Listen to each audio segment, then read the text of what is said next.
আমার এলাকায় আসছেন, জি আমি যেভাবে ডাইরেকশন দিই সেভাবে কথা বলেন, ইসলামের না বিধিবিধান নিয়ে কথা বলেন। না আপনি বলেছেন আপনার ডিরেকশন অনুযায়ী, আপনার ডিরেকশন অনুযায়ী তো আমি কথা বলবো না। না হাদিসের আলোকে কথা আপনি দ্বিতীয়বার বলেছেন যে আপনার ডিরেকশন অনুযায়ী কথা বলতে হবে। কোন আলেম একমাত্র ডিরেকশন মানবে কার? আল্লাহ ডিরেকশন মানবে। আমরা আল্লাহ ডিরেকশন অনুযায়ী কথা বলবো।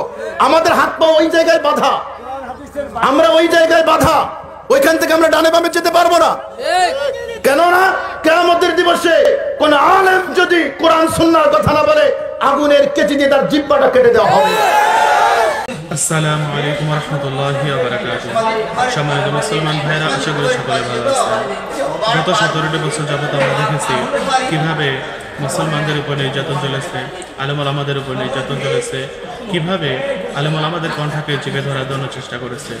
কারণ তারা সেই সময় ক্ষমতায় ছিল, কিন্তু বর্তমান সময় আমাদের দেশে তারা ক্ষমতায় নেই, তা সত্ত্বেও কী পরিমাণ কীভাবে আলেম ওলামাদের উপর টর্চার করতেছে, কীভাবে আলেম ওলামাদের জবানকে, আলেম ওলামাদের কণ্ঠকে চেপে ধরার জন্য চেষ্টা করতেছে।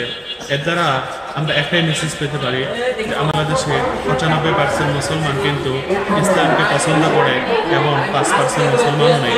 এর জন্য অবশ্যই আমরা যদি সুখে শান্তিতে থাকতে চাই, অবশ্যই আমাদেরকে ইসলামের পক্ষে থাকতে হবে। ইসলাম মানে শান্তি, ইসলামের পক্ষে থাকতে হবে, ইসলামের উপর চলতে হবে, তবে আমরা দুনিয়া ও আখিরাতে সুখ শান্তিতে থাকতে পারবো। ভালো থাকবেন, সুস্থ থাকবেন। আসসালামু আলাইকুম ওয়া রাহমাতুল্লাহি ওয়া বারাকাতুহু।